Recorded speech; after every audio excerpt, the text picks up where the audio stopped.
So I've been talking to my mom about getting an M2 MacBook Air because she has like a 2016 or 17 MacBook Pro, like a 13-inch MacBook Pro. And so she hasn't jumped over to Apple Silicon yet. And I keep telling her, like, this is going to be amazing. Like, it's going to be so much faster and everything else. She still hasn't done it yet, but I think she's getting there. The thing that really impressed my parents, who are, they're computer literate, but not like, super into everything, it was just, it impressed me too, how fast everything opens. Mm-hmm. Yeah. It's just instant. Email and Chrome, and because we use Chrome, but like just everything is just instantly open and ready to use. And that was the most impressive. I don't know, will that impress her? Like will that move? Like, will she actually notice that kind of stuff if she moves over? I don't know if she'll notice that, but she actually said that it gets really hot in her lap, and that's because it's an Intel i5 MacBook Pro from 2016 or 17. It's early on, and it butterfly burns keyboards. at the surface temperature of the sun in order to work. Something like that, yeah. So that's the thing I think she will definitely notice the most. I mean, to your point of things opening faster, I notice on my M1 Max MacBook Pro, if something takes more than like 2.5 bounces on the dock to open, I like start to get like impatient, which is like all of 2.5 seconds, not even. Like, yeah, but it's unusual. Right, exactly. Like if something takes a second between when I click it and when it appears, the window appears, I am surprised, shall we say. Well, she should do it. I mean, are you set on? Well, I guess, are they even selling the M1 MacBook Air anymore? Because that's what I have, and it's a great machine. Yeah, so they have the MacBook Air is $1,199, so $1,200 for the M2 that just came out with MagSafe and the 2 USB-C ports. But the M1 MacBook Air, which is the one that you have, is selling for $999 still, I believe. So it's a $200 difference to get MagSafe, M2, and the new design. Which is actually thinner. It's worth it to me. Oh, it would totally be worth it to me too. Yeah, and I think she would too. I think that's where she is. But she just isn't quite ready yet. But I know that they were, I don't know, she likes to travel and stuff. And she's like, ooh, if I got this MacBook Air, I could travel like without my iPad. I was like, yeah, you probably could. So, I don't know. What does she have now? Remind me again. Sorry, you said it. It's like a 13-inch 2016 or 17 MacBook Pro. Oh, yeah, that's a honker. Yeah, exactly. So like it's the old design. It's not like huge, but it's, it runs hot. It has a fan. The fan is loud. The MacBook Air has no fan at all, so it can't be loud. I think it would really be a good upgrade for her. I mean, it's like a 4 or 5 year old computer at this point, so it's not like it's unreasonably soon for her to upgrade. And she doesn't need the power of a MacBook Pro. Like, she doesn't use MacBook Pro level performance. The only thing that she does that is, well, actually, if you think about a MacBook Pro running a dual core Intel machine versus a Apple Silicon, 2 efficiency core, 8 power cores or whatever it is, performance cores, like it's leaps and bounds. I think actually the M2 is like 4 and 4, but whatever it is, like the Apple Silicon to Intel thing is going to keep it at the same level of performance no matter what, I think, for what she's doing. She does a little bit of graphic design, but even that I think would be improved by the Apple Silicon swap, and she'll just be better off. I am trying to get her to bump up from the whatever the base storage is. I think it's 256 up to a 512. Because that's a solid choice. I think that's a good choice. And also to 16 gig of RAM, which, I mean, yes, this all makes the computer more expensive, but I do think for the, keep it for 5 years or whatever use case, that's probably the right idea. Wait, is the base only 8 gigabytes of RAM? Oh, yeah. Okay. Those are solid choices. Yeah, no, I think definitely get up to at least 16 gig. It goes up to 24. Like if you want, you can get up to 24. You're up into the $1,600 to $1,800 range now, aren't you? Yeah, it gets to be a little more expensive, unfortunately. That's what I did with my M1, though. I think my M1 ended up being like $1,600. Mm-hmm. Yeah, just because the storage and the RAM. Yeah, I mean, I'm talking to you right now from my MacBook Pro 14-inch. That's like practically maxed out, so I have no room to talk about price. But I still think it would be good for her to go with the M2 MacBook Air. We'll see. I don't know. Welcome back to Pride and Accomplishment. I'm Chris. And I'm Jason. This is episode 79. This is your show today, man. You wrote these notes. Oh, well, I suppose I did, but I would like to get your input on most of these things. Well, listen, I'm going to have plenty to say as soon as you ask the question. All right. Well, recently, as I think we may have talked about in the last episode, maybe not, the Steam Summer Sale happened. And the Steam Summer Sale, of course, is always a big time for game buying. It used to be that the Steam Summer Sale was like the absolute best time to buy anything because the deals were so good and the discounts were so good. But in recent years, I think it's been less so. I mean, and there's been a Steam sale probably every 6 weeks, so it's less special. But I don't know about that often, but yes, definitely. The Steam sales in general have gotten to about the same level all throughout the year, and they happen at least once every 3 months. Yeah, I mean, do you remember when the Steam sale used to be where they had these time-limited deals and they were like super good? And they were like every 4 hours and you had to be right on top? Yeah, and they were like flash sales. Yes, yeah. And it was like, oh, this thing is like 60% off for the Steam sale, but it's 90% off for the next 2 hours. I bought so many things in that era. Well, they don't do that now because you can get a refund for any reason now, right? And they'll just let you rebuy it or whatever. So they don't do the timed exclusive stuff anymore. Oh, that's true. Yeah, good point. Well, anyway, so the Steam sale it's already over now. Sorry if you missed it. But the Steam sale was early couple weeks of July. And I wanted to talk today about anything that we might have purchased on the Steam sale. Okay, so last episode, if you remember, we also talked about when I was going to be able to purchase my Steam Deck.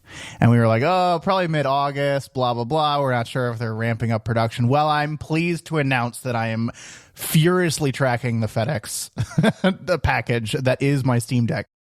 It came to me like 1 week into July, a week and a half into July, which I was like baffled by. I got the email. I didn't even know what it was. I got this email and I'm just like, I don't understand what I'm looking at. Like, what do you mean? And it was just like, complete your purchase. And I was like, I didn't start a purchase. Oh, you did start a purchase. It was just a year ago. I paid $5 a year ago. Yeah, so it wasn't on sale. It wasn't part of the Steam sale, but I did purchase my Steam Deck during the Steam sale, and I'm currently awaiting it. That's very exciting. The tracking. Listen. The tracking said it was going to be here in 4 days. Okay. And then it updated that it said it was going to be here today. Oh, but it is currently still in Illinois, which, if you know where I am in Ohio, that it's not going to be here today. So I don't know what the heck FedEx is thinking right now, but it's not going to be here today. It may be here tomorrow, but it was originally supposed to be here in 4 days. So I have no idea when to expect it. It does not. I don't know if yours required a signature. Mine does not require a signature. It's just going to get dropped off. Mine? And I'm traveling here in about a week, so I sure hope it gets here before that. So I'm all over the place right now, and I really don't know what to expect, and I don't know where it is, and I don't know when to expect it, but it should be here, and it should be here soon. Mine, I don't know if it required a signature. I didn't actually get it from the door. I think my wife did. So she may have had to sign for it.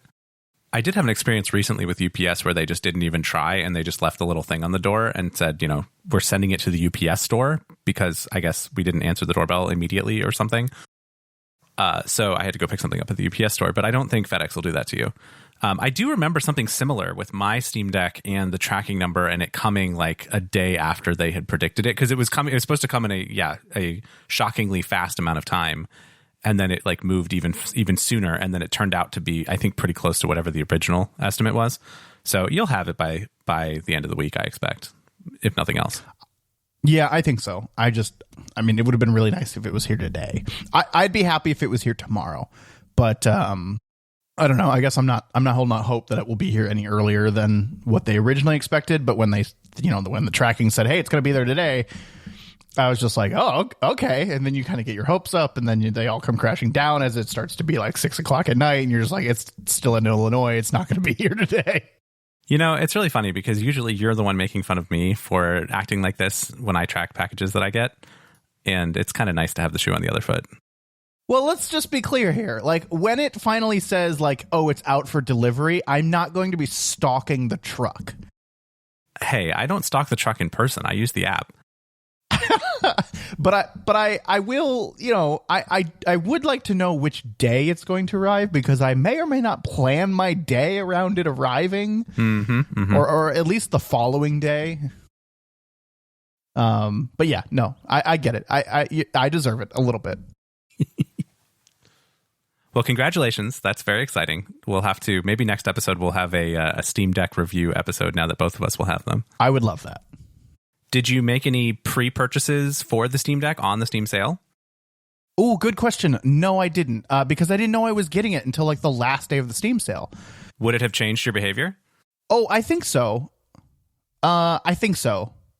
Maybe a little bit. Like I said in the last episode, I'm most excited about a lot of the stuff that's on Xbox Game Pass that I can play via cloud. I think a lot of the stuff that I want to play on the Steam Deck I already own, like Hades and Vampire Survivors and a lot of these like small roguelikes, and I already own a lot of them. I either bought them or they come with the Humble Bundles and whatever.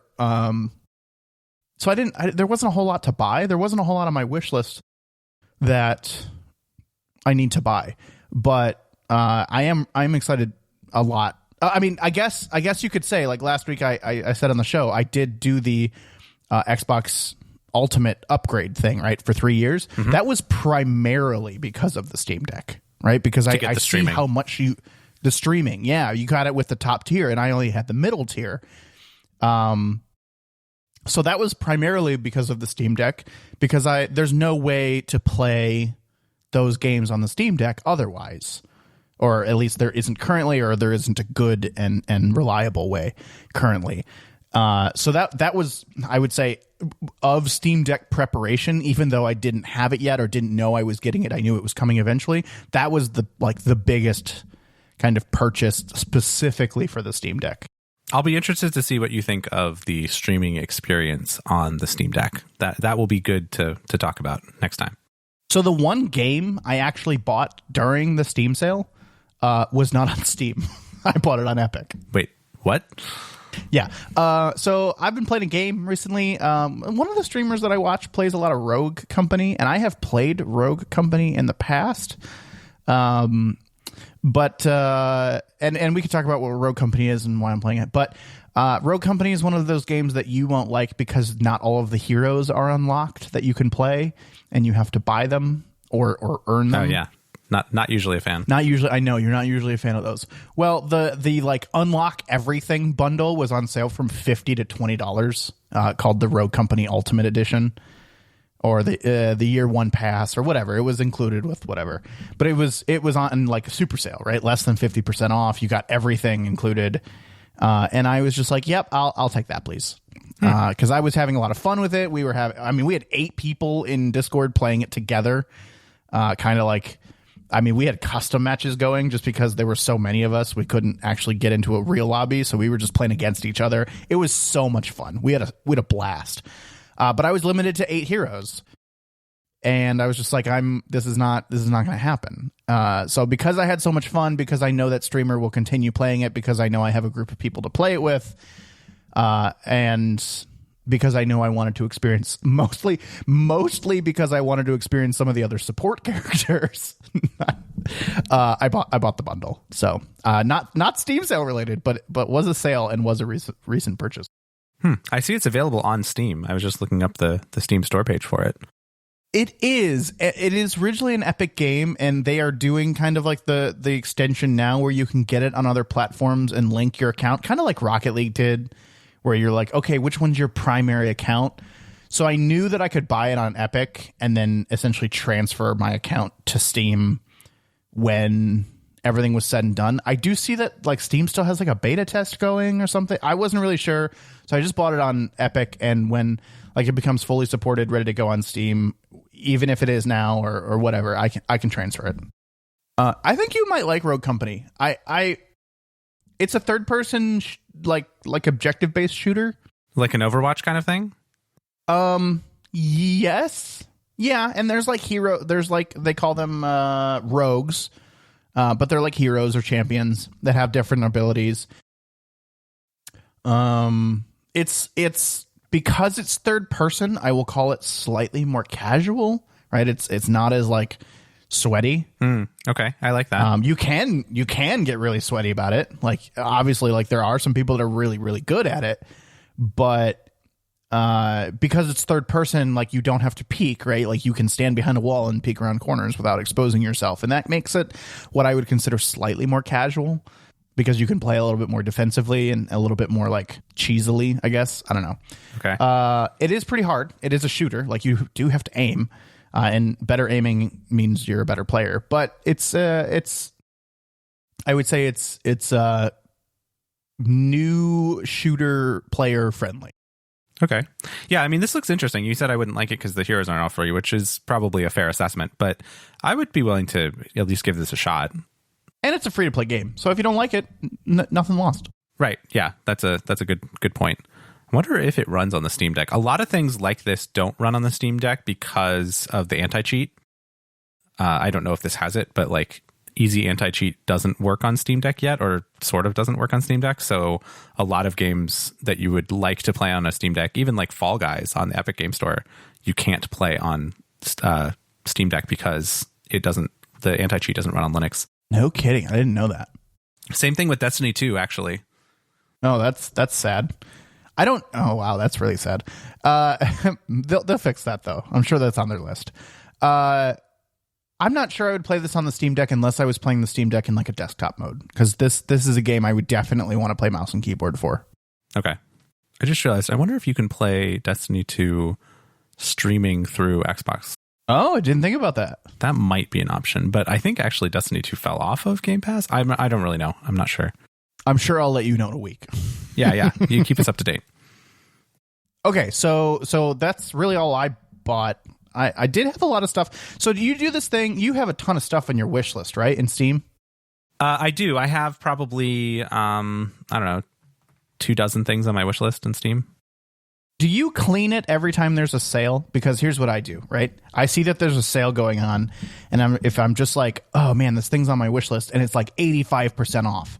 If I don't buy it at that instant, it means it comes off my wish list. Because if I'm not going to pay 85% off price for this game, I'm not going to buy it. I think that's fair. I've started to do that more after our conversations. Like I have started to be a little bit more, judicious about removing things from my wish list if I find myself not buying it after a sale. But I would say it usually has to go through a couple of sales for me to kind of get to that point.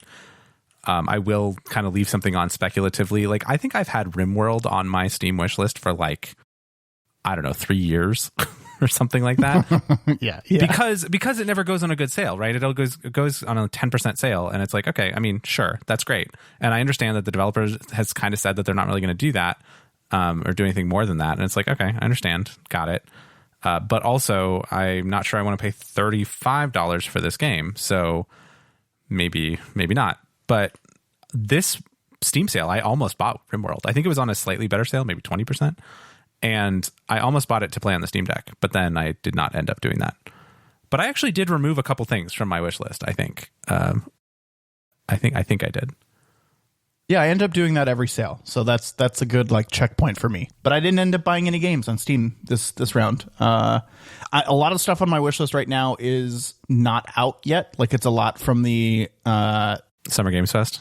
Yeah, like the presentations we talked about a couple episodes ago, but that are all like, in beta or in demo or, coming out later this year or next year. So none of it's out yet on Steam. And I have a feeling that once it starts coming out, I will either start paring it down or I'll start buying a lot of stuff. But I would say I have 20 games on my wish list right now. I would say only like 6 of them are available for sale. Oh, I think of my Steam wish list, which is about 20 things, 3 things are not available for sale. And one of the things that's on my Steam wish list is the Steam Deck dock. Oh, yeah. So that's something to keep an eye on if you would like a notification when it goes on sale. So you can wish list the Steam Deck dock. So did your list get any shorter this sale because you bought stuff? I think it might have. I think I might have bought one thing off of my list. And then I think I took probably 3 or 4 things off of my list also.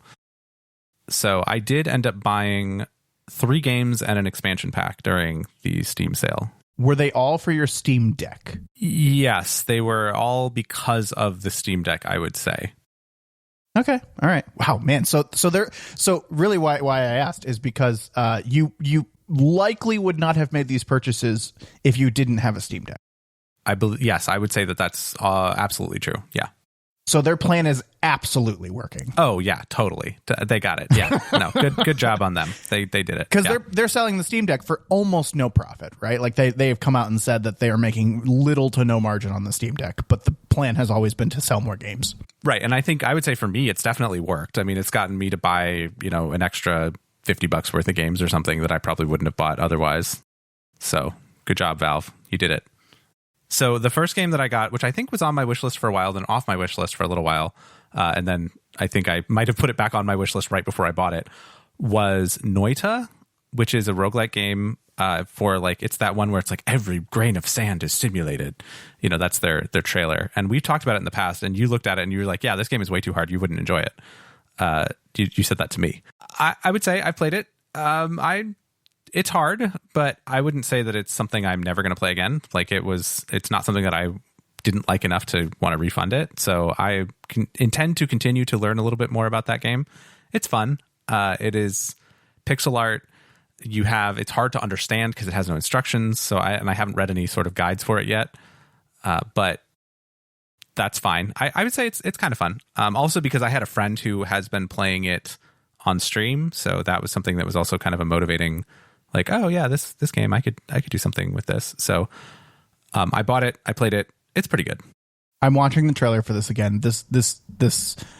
I would definitely watch someone play it. I stand by that this game looks incredibly hard. It is. It's kind of like a Spelunky or maybe a Rogue Legacy, but more so like a Spelunky where it's just punishingly difficult. However, the trailer is every grain of sand can kill you, right? That's their tagline. But you have a health bar. It's not like it's an insta-kill thing. I thought that, watching the trailer, that it was going to be something where it's oh yeah, if you get touched by one of these things that's the wrong color, then you're going to die. But that's not the case at all. You actually have a health bar. Yeah, they're I'm watching the trailer. It's every pixel burns, poisons, bleeds. They're just they're telling you all of the ways that every pixel will hurt you. Yeah, well, I mean, it's not quite that bad in real life. So the other thing that I got was Rogue Legacy 2, which is a roguelike game, obviously. I played the first Rogue Legacy. I think I got it in a Humble Bundle or something. I don't know. And it's a game where it's a platformer, 2D platformer, but they've really upped their graphic game with the sequel. So it's more looks like a hand-drawn animation style, kind of. Very cartoony, kind of cool. The gimmick of Rogue Legacy is that when you die, when you end your roguelike run because you died, then you get to pick from 3 of your descendants. The idea is they're your, and you are the ancestor for the next round of character that you play as. So what you end up with is kind of a genetic algorithm, survival of the fittest kind of a thing, where you get traits from your previous character, but you also get some new traits. And the traits that they have, some of them are kind of wacky and some of them are kind of actually beneficial. But you might have one that's color blindness, which is the whole game plays in black and white for that run. Oh, that's cool. Or I don't know what else they have. They have other kinds of modifiers and things. One that makes your character tiny or makes your character really big or, whatever.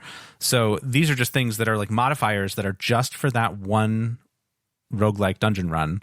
And then when you die, lose all your health, then you go back and you get to pick from another set of 3 descendants that you're going to play as one of them. So it gives you a little bit of agency in the randomness of your roguelike, but also it still keeps that kind of random one more turn, one more round kind of a vibe going on. This game looks like something I would play and put a half hour into and then be nah, I'm good. But it looks on the trailer and on the gameplay, and it looks very fun. Yeah, it is actually really fun. I think I played it for about an hour. It's also really hard. It's pretty challenging. It's another one like Spelunky where it's a pretty technical platformer kind of, although it's a little easier than Spelunky, I will say.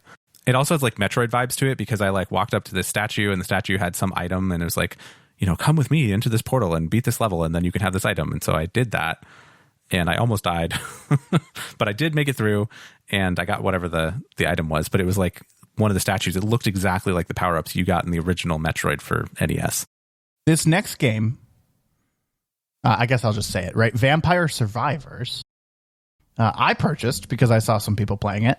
Then we found out that it's on Game Pass, but you've decided to purchase it as well. Yes. So this is actually something that you asked me about, and you're like, hey, you do know this is on Game Pass, right? And I was like, well, yeah. And I did play it a little bit on PC. Like I played it for, 5 minutes on PC on Game Pass. And then I decided I'm going to buy this game. Like I want this. And the reason that I did that was because I wanted to play it on the Steam Deck, one. And the kind of bigger point that I wanted to point out here is that sometimes, while Xbox Game Pass is the best deal in gaming, it can be a little bit finicky in what things are on it at any given time. Things do come and go from these subscription services. That is true. So I actually got caught by this. So just before the Steam sale, well, I didn't get caught. I outsmarted them.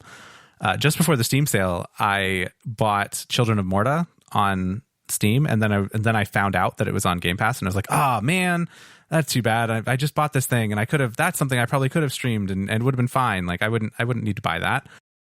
And then this week, I think, or maybe last week, Children of Morta left Game Pass, so it's not there anymore. Oh. And I'm not done playing it. Like I still have more to play on Steam, so I am going to keep playing it because I really enjoy it. And it's like a perfect Steam Deck game. So there are times when the subscription-based gaming world that we live in now is a little bit finicky. Yeah, that is disappointing. I really don't like the idea of them going away, but I don't really understand the agreement there and why they do that. But you're right, it happens. So that's just a warning. We talk a lot about how Game Pass is great and it's best deal in gaming, which it is.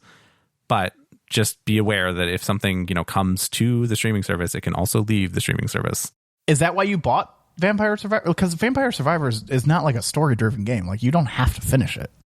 I mean, fine. Yes, I'm not going to be like, oh man, I wonder what happens in Vampire Survivor. Like, what happens in Vampire Survivors is you play Vampire Survivors. It is also extremely cheap. Right. So that was the other thing is, right, this is a $3 game, right? $2.99, not on sale. It's a $3 game. Like I bought it during the Steam sale, but it was not actually on sale. So I paid my $3, and that way I get to run it natively on my Steam Deck. That's really why I bought it. This is perfect for a handheld game. It runs nice and native. It starts up really fast. There's no streaming involved. There's no like craziness, like no connectivity issues. I can play it offline. I can play it on an airplane. I can play it, wherever. And I really, it's the perfect kind of game to have for a Steam Deck.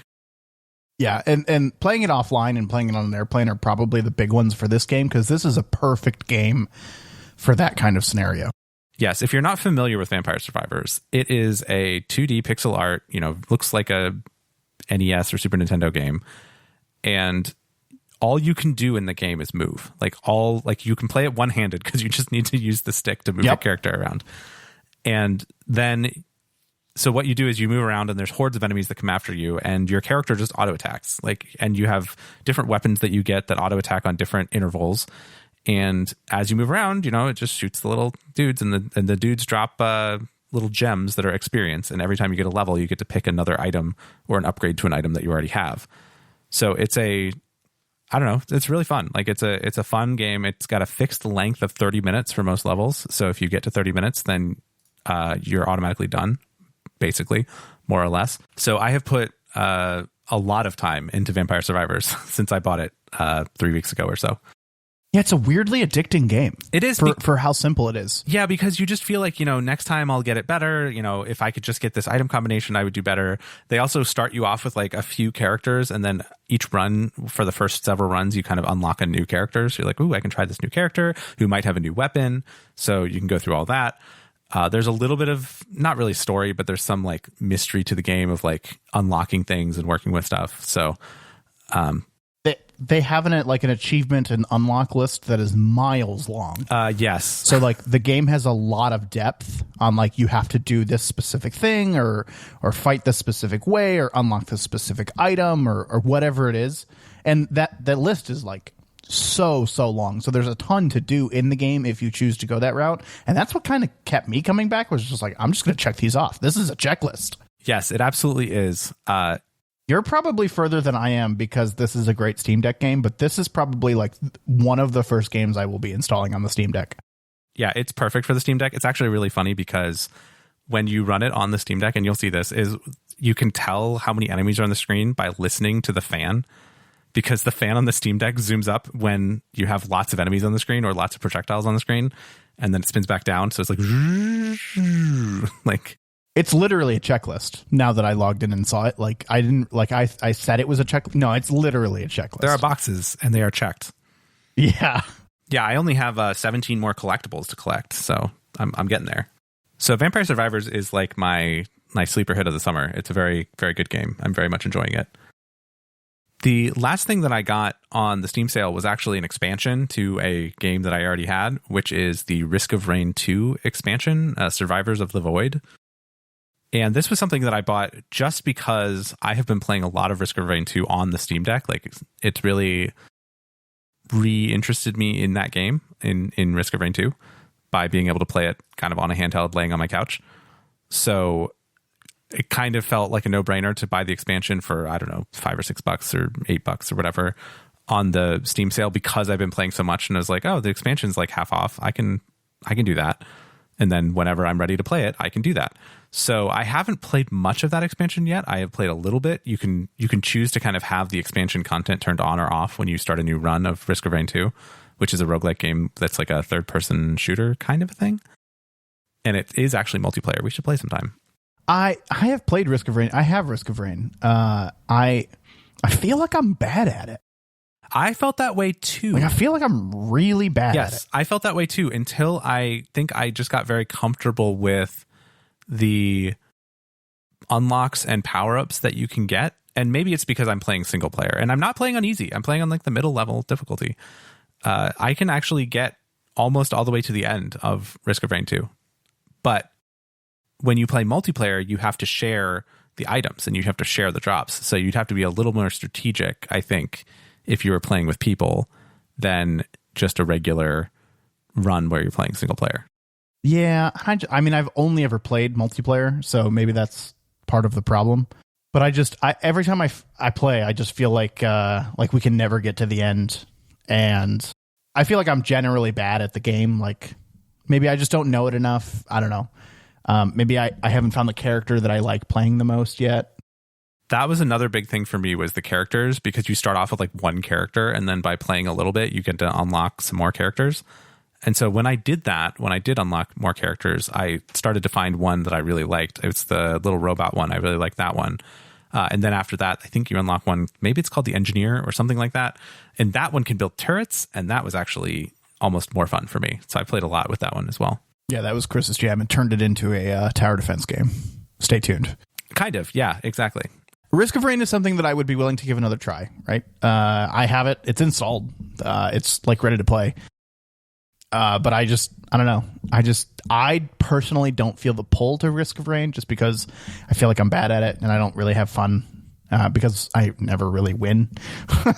And I just felt like I wasn't progressing. Like, I felt like I wasn't getting further every time I played the game, which for a roguelike, that's where the fun comes from, right? It comes from getting better and getting further every time.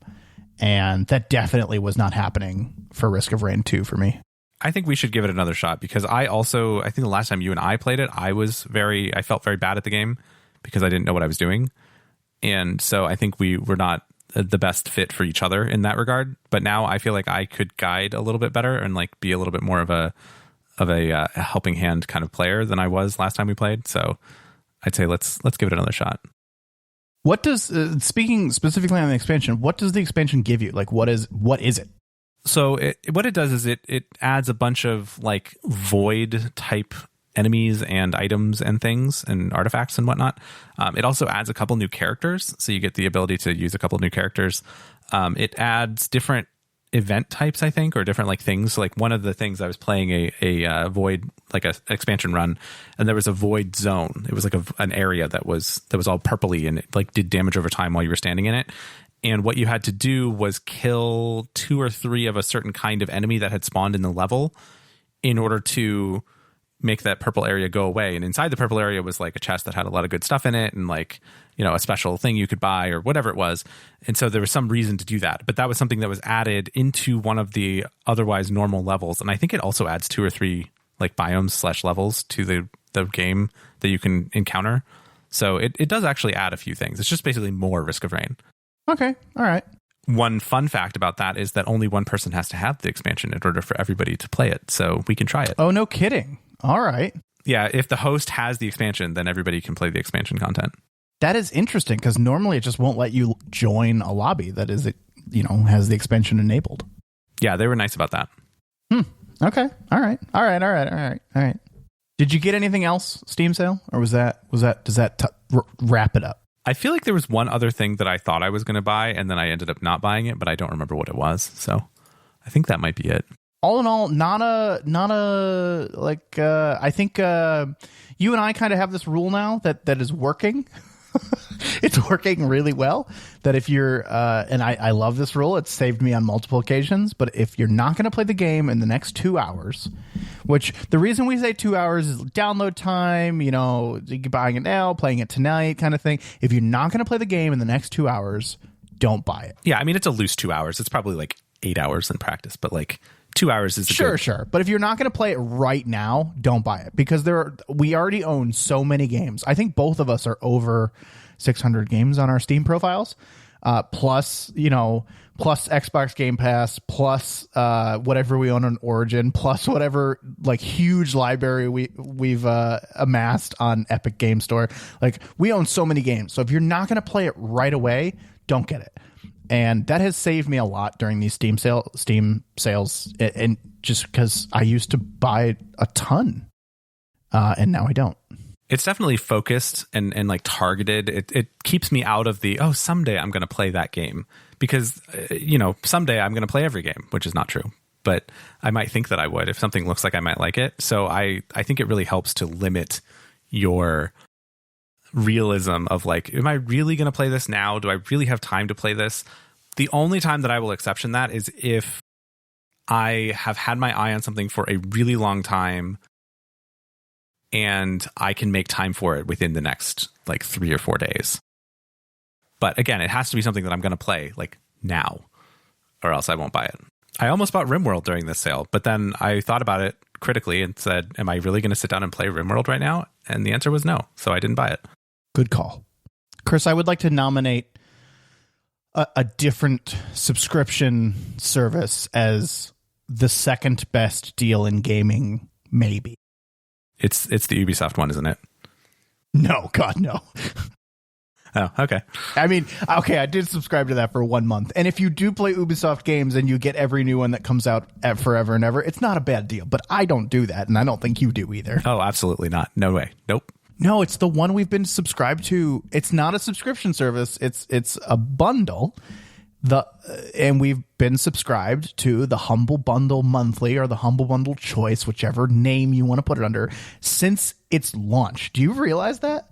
Yeah, we are founding members. And I mean, we've gotten hundreds of games from Humble Bundle Choice for, I mean, we've been there for 4 years now. It's $12 a month-ish.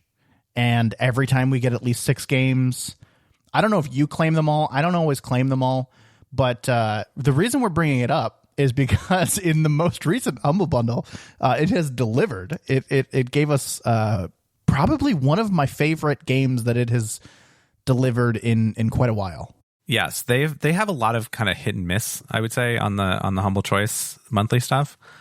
And this past month, like this current month, I guess it is July of 2022, they have several very good games. They actually started off with Deep Rock Galactic as their headliner game, and if we didn't already own it, that would probably be what we're talking about right now. But we've talked about Deep Rock, I think, in a previous episode. But the game that we're talking about today is actually one that is based on a Warcraft 3 mod and a Dota 2 mod, I think, and it is Legion TD2. It feels like you can feel the roots of the Warcraft 3 mod. Mm-hmm. Yeah. But it is at its core. I mean, I guess it's a tower defense game. It's not really a tower defense game, but it's a lane defense game. How's that? Like, is that better? Yeah, that's probably. I mean, you could think of the units you build as towers, but it's not the kind of game where you build a maze of towers where you have to make the character, make the enemies walk around this little spirally maze, which was always kind of my favorite kind of tower defense. But this one, you just put down units and the units will attack the oncoming waves. Yeah, and the units move; they're not stationary, so it's not so much of a tower, but that's it. Like you're protecting a lane; the lanes are coming at you, but you're also attacking a little bit. And I'm sure Chris will do a better job of describing the game, but I really enjoyed it. Like there was kind of the holy trinity of unit. There wasn't really healers, but there were tanks and DPS and balancing them and placing them in positions where. It's best set up to put your tanks in front and your DPS in the back so that they're protected, and there's an economy balance aspect to it. I had a blast with this game, and it's multiplayer. Well, yes, and it's multiplayer, and you can play 2v2 or I think even 4v4 if you want to, where you have multiple teams of people that are all playing on the same kind of map, but they're all playing on their own lanes, and then their performance in their individual lanes affects kind of the performance of their team. So each team has like a king or ancient or whatever that they're trying to defend by keeping the enemy waves from coming and damaging their king. And the way that you do that is by placing these units that Jason was mentioning that are basically towers, but they're not really fixed. So it's kind of like a cross between a traditional tower defense game and like an auto chess game, like a Dota Underlords or Teamfight Tactics, that kind of thing, where you kind of choose the starting location for these units, and then the units are free to kind of run towards the enemies as they see fit once the game round kind of starts. But the other twist to it is the offense side, which is where you get to buy units, which then will improve your income. How much gold you get per round to buy new units. So that's done with a secondary currency, and you get the secondary currency by spending the primary gold currency, et cetera, et cetera. So it's too much for us to describe here, but it is actually a kind of neat, like multi-layered game with a lot of strategy to it. And that's what makes it fun.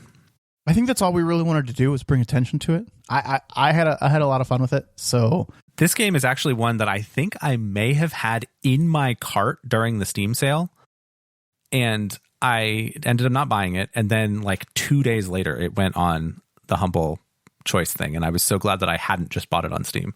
Yeah. Wow. That's intense. I did attempt to run it on the Steam Deck, since I guess we're going to do this now on every game that we ever talk about is, does it run on the Steam Deck? And this game does run on the Steam Deck, but it's not really suited to it. It's kind of one of these games that's, made for mouse and keyboard to some degree, especially mouse. And so while you can do mouse stuff on the Steam Deck and it's actually kind of good, this tiny screen plus the kind of slightly awkward mouse controls doesn't really do you any favors on a game like this.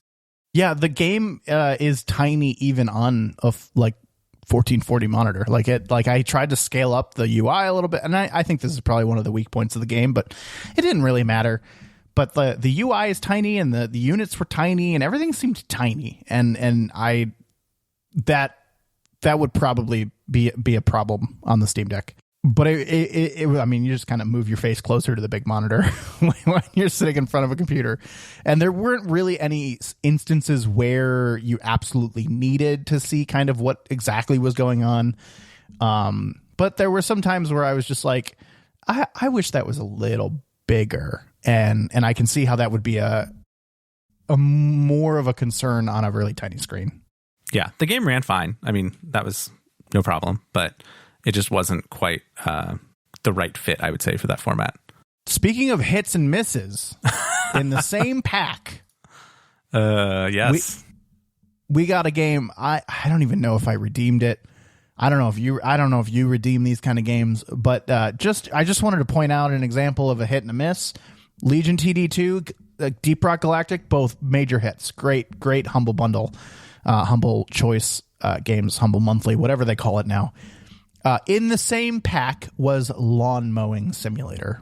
Yes, I did actually redeem this mostly because I was curious what it was. I have not actually tried it. I don't have the same 2-hour rule about games I redeem on Humble Choice.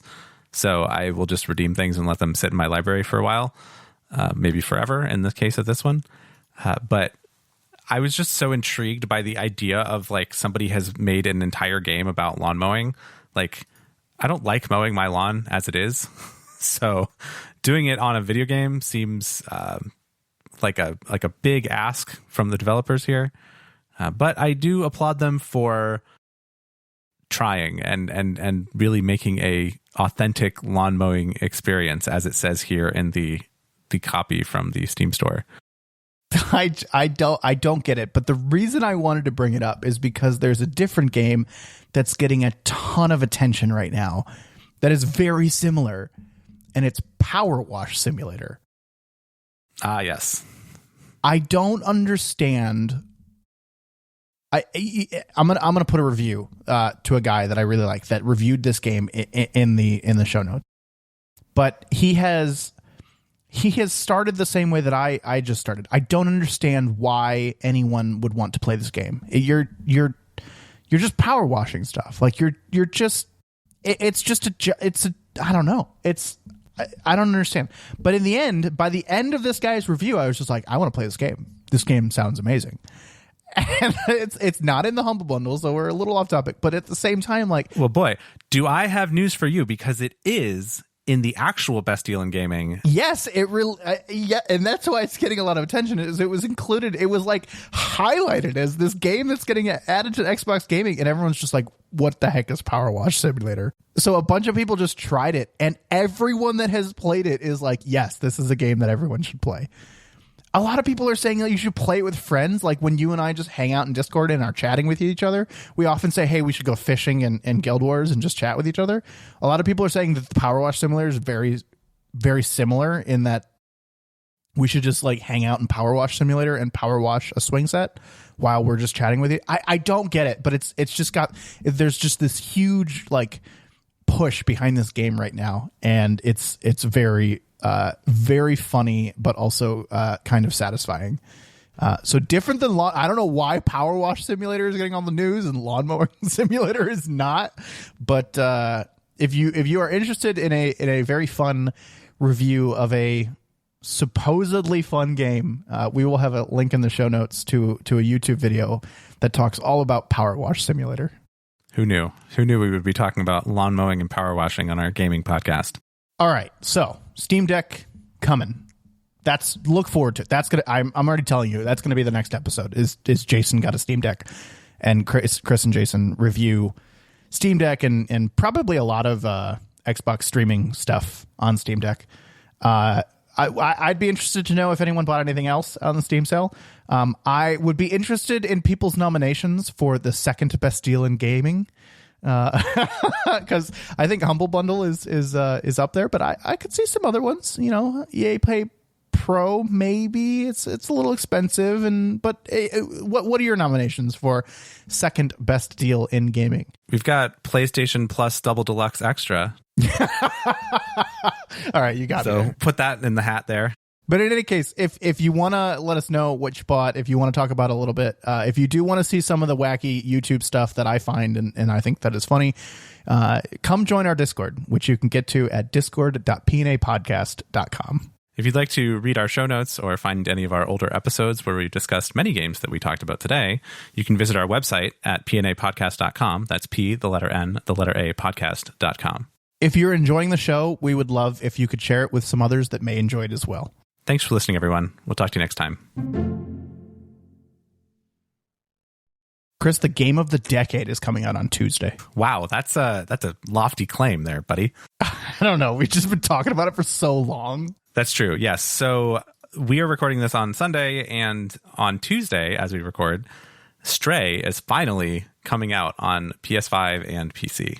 Have you decided yet how you're going to get it? No, I have not. So I know that I'm going to be buying it somehow, but I have not yet decided if I'm going to get it on PlayStation 5 outright, if I'm going to get the PlayStation Plus extra subscription, which includes Stray, or if I'm going to go on the PC. You do have some travel coming up. Would you like, if you did it the PlayStation Plus Super Bundle Ultra Extra way, would you wait until after you got back? I think I probably would, and that's going to be a bit of a challenge. I also have some travel coming. Yeah, so I have a lot of short travel coming up, and then I have some long travel coming up where I won't have access to my PlayStation. So I'm wondering if that, depending on how long it is, and maybe I'll just have to check a review or something and see how many hours it takes to beat Stray. Because if I can play it in a weekend, which I'm hoping I can, then I might just say, yeah, I'll get it on the PlayStation and just blow through it on a weekend and be done with it. But if it's going to be one of these things that I'm kind of going to come back to and whatever, then maybe I need it to be able to run on the Steam Deck. I don't know. This is a great time for me to plug one of my favorite websites, is howlongtobeat.com. Oh, yes. I have used that one before. Yes. Oh, this is a great website. So howlongtobeat.com, it lists every game that you could ever think of, and people submit how long it took to beat the main story plus extras, and a completionist. Like if you were to go to like a platinum trophy kind of thing.